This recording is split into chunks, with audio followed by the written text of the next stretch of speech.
warahmatullahi wabarakatuh. Perkenalkan, saya Intan Merlina, NPM A1L09-19003 dari Prodi Bimbingan dan Konseling Semester 3A Fakultas Keguruan dan Ilmu Pendidikan Universitas Bengkulu.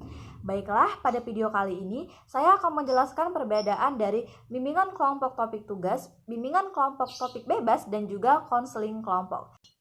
Perbedaan pertama yaitu ada tujuan.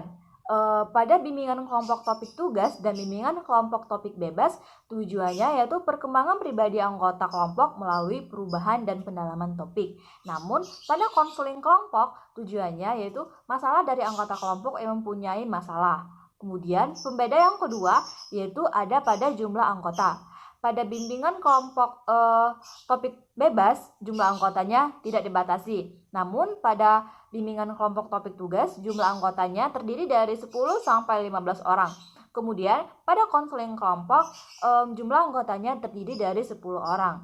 Kemudian yang ketiga yaitu ada pada karakteristik. Yang pertama, pada bimbingan kelompok topik bebas dan tugas bersifat umum dan tidak terlalu rahasia. Namun kalau dari konseling kelompok itu sifatnya sangat rahasia. Keempat, pembedanya yaitu ada pada peran anggota kelompok. Pada bimbingan kelompok topik tugas, anggotanya hanya menerima informasi. Namun pada bimbingan kelompok topik bebas, anggotanya harus aktif. Dan juga pada konseling kelompok, anggotanya harus terlibat aktif dalam pelaksanaan konseling tersebut. Kemudian, pembeda yang kelima yaitu ada pada format kegiatan. Pada bimbingan kelompok topik tugas, formatnya lebih luas. Namun, pada bimbingan kelompok topik bebas, formatnya relatif kecil. Dan juga pada konseling kelompok, format kegiatannya lebih kecil.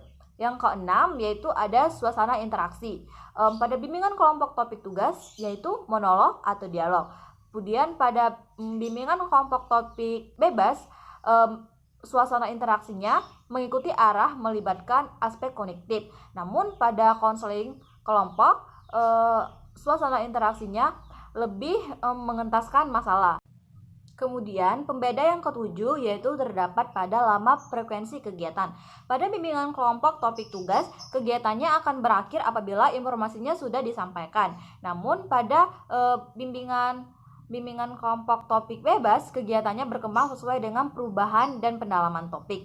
Berbeda juga dengan konseling kelompok yang frekuensi kegiatannya pada pengentasan masalah. Kemudian pembeda yang kedelapan yaitu ada pada evaluasi. Pada bimbingan kelompok topik tugas tidak perlu dievaluasi, namun pada bimbingan kelompok topik bebas, evaluasi proses, isi, dan dampak. Pada konseling, dampak terhadap anggota yang mempunyai masalah. Pembeda yang ke-10 yaitu terdapat pada pelaksanaan. Pada bimbingan kelompok topik tugas, dari guru pembimbing bisa juga dari narasumber. Kemudian dari bimbingan kelompok topik bebas itu juga bisa dari konselor. Pada konseling kelompok itu juga bisa dilakukan oleh konselor. Baiklah, penjelasan perbedaan dari bimbingan kelompok topik tugas, bimbingan kelompok topik bebas, dan juga konseling kelompok dari saya. Semoga bermanfaat. Lebih dan kurangnya saya mohon maaf. Saya ucapkan terima kasih. Wassalamualaikum warahmatullahi wabarakatuh.